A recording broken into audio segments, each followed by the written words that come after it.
I'm Jack Moolark. I'm 2020's Digital Art Director, which means I bridge design and technology here at 2020. 2020 have a track record for reimagining retail.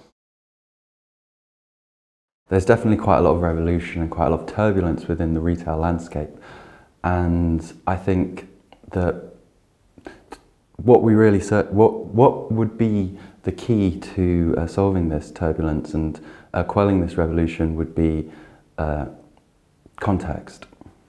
Because at the moment there's quite a lot of tech for tech's sake, and what consumers need, what really defines customer experience, is when you have the right message or the right product in the right place, and that demands a certain level of context.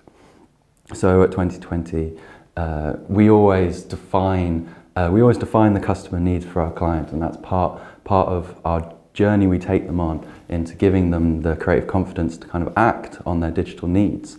And we kind of live under this banner of need over noise. So to define the needs, we look at what would really empower the customer experience, such as the ability to find products, the ability to drive engagement, whether you've come in panicked, whether you've come in to be inspired. So we look at the reasons to be there, and from those reasons we define the needs, and we define the discovery modes, and that kind of underpins our ideation moving forwards.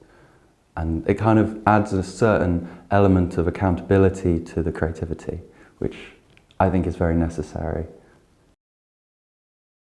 Like I was talking before, the idea of accountable creativity, I kind of rephrase it a little bit around the credible incredible. So a case study that I can kind of explore and define and start defining how that is implicit for is the Thompson's Store of the Future that we created. This was a success for a number of reasons. One of the reasons would be the quite a large increase of 270% in sales, so more people booking holidays. And also there was a much larger drive engagement. So people were spending more time in the store, and people were engaging more with the brand, which is very interesting. And that kind of comes back to when we were talking about the discovery modes and talking about how we need to create a need. And we looked at the needs, and we looked at the mindset behind booking a holiday, which is quite cool.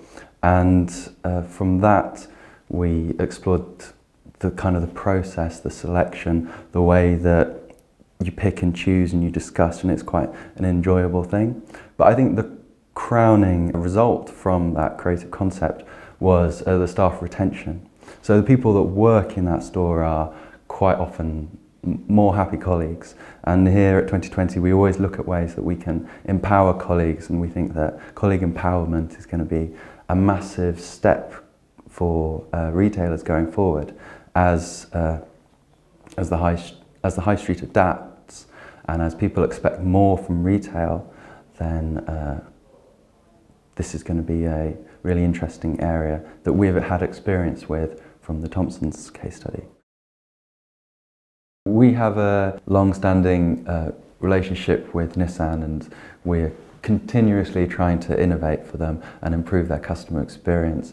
And this has had quite a lot of really interesting logistical discoveries, which are kind of implicit for digital customer experience as a whole. One of the things is scaling.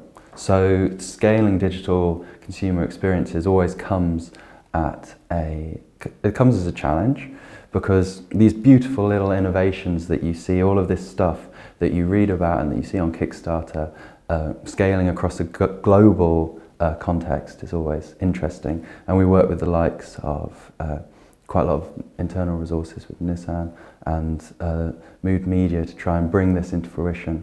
And it brings me on to kind of my key takeout from this interview, which is all about how we can collaborate better, and how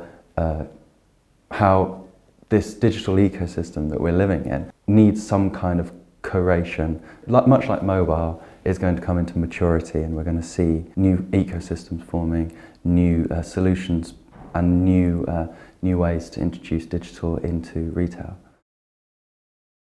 That falls into the three Ps that we're talking about: people, product and place. And I know you're talking about customer first and consumer experience, but it is almost human experience, because you have to take the colleagues into this situation, and there's also quite a lot of internal facilitation that needs to take place. So to really bring the customer experience alive starts with the heart. It starts at home. It starts in the agency. It starts in the brand. It starts in the organisation.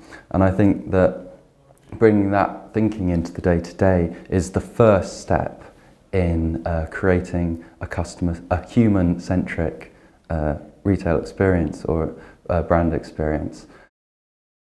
I was down Brighton checking out some startups that we're working with, and they've got a supermarket that's just opened up called Hisby, so how it should be.